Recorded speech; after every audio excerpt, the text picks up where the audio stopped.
तो बुद्धिमान होना बहुत ही आवश्यक है, नहीं तो ये बहुत ही मूर्ख बने हुए रहिएगा तो कुछ भी नहीं होगा।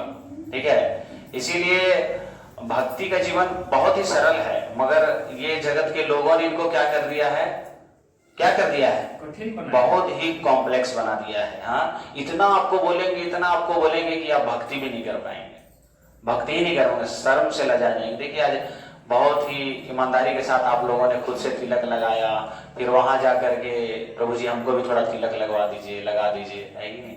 तो आप स्वीकार कर रहे हैं, हाँ, भगवान के बातों को आप स्वीकार कर रहे हैं, धीरे धीरे आप समझ रहे हैं। तो ये समझने के प्रोसेस में और भगवान की जो प्रोसेस में आप आगे बढ़ेंगे तो आपको बहुत ही अच्छा लगेगा।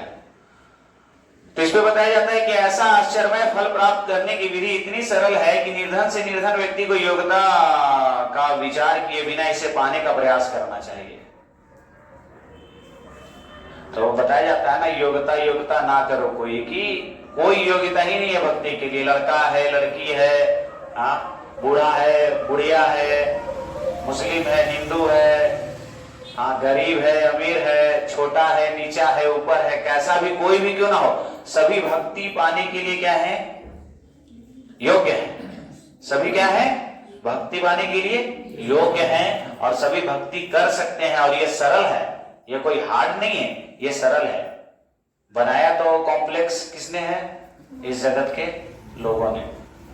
हाँ, ये धोती पहनते हो, अभी देखिए अभी धोती पहने, अभी जब निकल के जाएंगे तो कितना लोग फिर बाद में उनको टोकेंगे, है कि नहीं? टोकेंगे कि आज आपको देखे थे धोती पहनते हुए, ये सब क्या हो रहा है। तो देखिए कैसे वो लोग, हमारे भगवान दिल में है, यहाँ वो सब क्या, ये सब ढोंग मत करिए। देखिए वो लोग कैसा जटिल बनाता है। हम जा रहे हैं साधारण रहे, हम कर क्या रहे हैं, हम तो भगवान का प्रसाद ग्रहण करते हैं, है कि नहीं?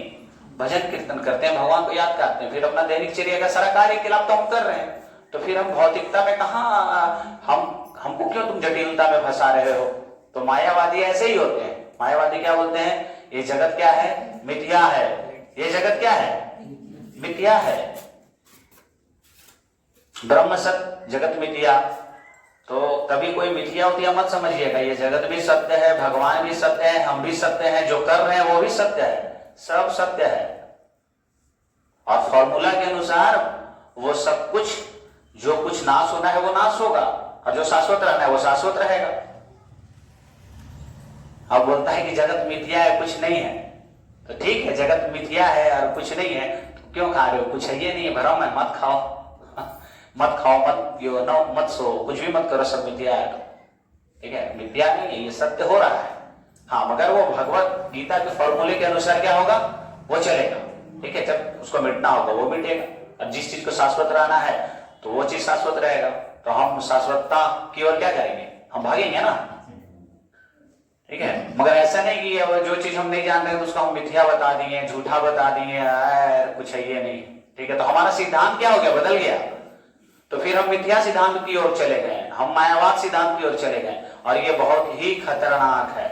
सब समाज के लोग ऐसे ही बोलते हैं, इसीलिए कोई भी व्यक्ति भगवान तक नहीं जा पाता है और भगवान के लिए सेवा नहीं कर पाता। नहीं तो भगवान देखिए कितने प्रेम पूर्वक, कितने आसानी से बोल रहे हैं, पत्रम पुष्पम फलम तोयम यो मैं भक्त्या प्रयच्छति। खाली मेरी सेवा करने के लिए तुमको एक पत्र चाहिए, थोड़ा सा जल चाहिए, थोड़े से फूल चाहिए, हो सके तो फल चाहिए, ना हो और फल चाहिए। ये पत्रम पुष्पम फलम तोयम, फल भी बोल रहे हैं भगवान। तो और सेवा करने के लिए कुछ चाहिए नहीं, है कि नहीं? मगर इसमें एक कैटेगरी है कि भगवान ने क्या बोला है कि भक्ति के साथ जो देता है। तो आप बोल सकते हैं कि हम तो प्रभु जी भक्त नहीं बने, हम तो भक्त हैं नहीं, तो भगवान कैसे स्वीकार करेंगे? अब बताइए, बोल सकते हैं ना, हम तो भक्त नहीं है, हम भक्त नहीं है। भगवान बोल रहे भक्ति के साथ देता है, तो भक्त तो बहुत ऊंचे दर्जे का सन्यासी होता है जो भक्त होता है, तो भगवान कैसे स्वीकार करेंगे? अब आप बताइए, तो आप लोग क्या बोलेंगे?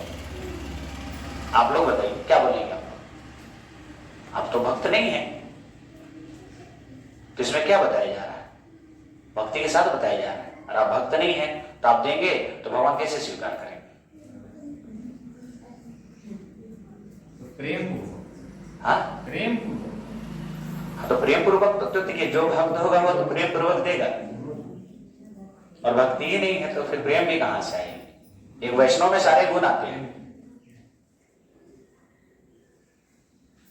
भक्त सेवक बन गए। हाँ भक्त सेवक नहीं, यहाँ भक्ति का अर्थ को भी समझना पड़ेगा। तो यहाँ इसमें, हाँ इसमें यहाँ बताया जा रहा है, देखिए इसमें पढ़ेंगे तो इसमें बताया जा रहा है कि निर्धन से निर्धन व्यक्ति को योग्यता का विचार किए बिना इसे पाने का प्रयास करना चाहिए। इसके लिए एकमात्र योग्यता इतनी ही है, इसमें एक योग्यता है, इसमें एकमात्र योग्यता यही है कि वह भगवान का शुद्ध भक्त हो। भगवान का शुद्ध भक्त हो तभी भगवान ग्रहण करेंगे। अभी बात समझिए, ठीक है। हाँ अभी बात समझिए कि अभी मान लीजिए ये अभी है, अभी धोती कुर्ता पहने हैं, ठीक है, ये धोती कुर्ता पहने हैं और अभी रेगुलर ये आ रहे हैं, तो आप इनको क्या बोलेंगे? प्रभु प्रभु बोलेंगे ना, क्या बोलेंगे? प्रभु प्रभु। जबकि ये सिर्फ धोती कुर्ता पहने हैं, प्रभु की कैटेगरी पे नहीं गए हैं। प्रभु का कैटेगरी कुछ फॉर्मूला के अनुसार दूसरा है। प्रभु उसे बोला जाता है जो कुछ प्राप्त कर लेता है, उसी को प्रभु बोला जाता है, पर सबको नहीं बोला जाता है। परंतु मगर ये सिर्फ प्रवेश किया है अभी, और ये ऐसा हो गया तो हम उसे क्या कह रहे हैं? प्रभु प्रभु। बात समझ रहे हैं? कह रहे हैं, प्रैक्टिकल में कह रहे हैं। तो हम क्या है कि भक्ति के अगर गोल को हम समझ गए हैं, हम भक्ति के गोल को समझ चुके हैं, अगर हम लक्ष्य को जान रहे हैं कि कृष्ण हमारे लक्ष्य हैं और सेवा करना ही मेरा परम क्या है? कर्तव्य है, तो फिर हम वो कैटेगरी पे आकर के वो कार्य संपन्न कर सकते हैं और भगवान हमें उसे स्वीकार करेंगे, क्योंकि हमने पहले ही समझ लिया है कि कृष्ण ही क्या है? परम अनाद्य है। कृष्ण की सेवा ही करना मेरा लक्ष्य है, ठीक है। तो मैंने तो पिछले क्लास में भी बतलाया ना कि जब हम लोग जब वहां गए, चैतन्य महाप्रभु गए जब दक्षिण भारत की यात्रा में, और जब उस व्यक्ति ने, सब लोगों ने कहा कि ये जो पंडित हैं, ये जो ब्राह्मण हैं, ये भगवत गीता तो जानते नहीं है, पढ़ना लिखना जानते नहीं, मगर ये भगवत गीता पढ़ रहे हैं। बोले कि नहीं, ये तो भगवत गीता पढ़ रहे हैं। तो महाप्रभु ने कहा कि ये जानते नहीं है, मगर भगवत गीता देख करके अर्जुन और कृष्ण को ये रो रहे हैं, तो जो पढ़ रहा है उससे भी क्या है? उससे भी वो महान है। असली में तो ये पढ़ रहे हैं कि ये भगवान को समझ रहे हैं, ठीक है। ये भगवान को क्या कर रहे हैं? समझ गए हैं, ये समझ गए, भगवान को जान गए हैं, तो ये असली में तो गीता ये पढ़ रहे हैं, ठीक है। तो अभी हम भले ही भक्त नहीं भी बन पा रहे हैं, भक्त नहीं बने, पर हमने समझ गया है कि भगवान की सेवा करना हमारा कर्तव्य है। जीवे स्वरूप है कृष्ण नित्य दास, की हम दास हैं कृष्ण के, इतना समझ गए तो भगवान समझ लीजिए आपके स्वीकार कर लेंगे। जिसके मन में खोट है, जिसके मन में तनिक भी खोट है और कुछ भी कर रहा है, और भले ही 56 भोग क्यों ना लगा रहा है, हमारे भगवान उसको स्वीकार नहीं करेंगे, ठीक है। इसीलिए भगवान ने बतलाया है कि क्या है, ये एक योग्यता है कि वो शुद्ध भक्त होना चाहिए, तो उसके वो भाव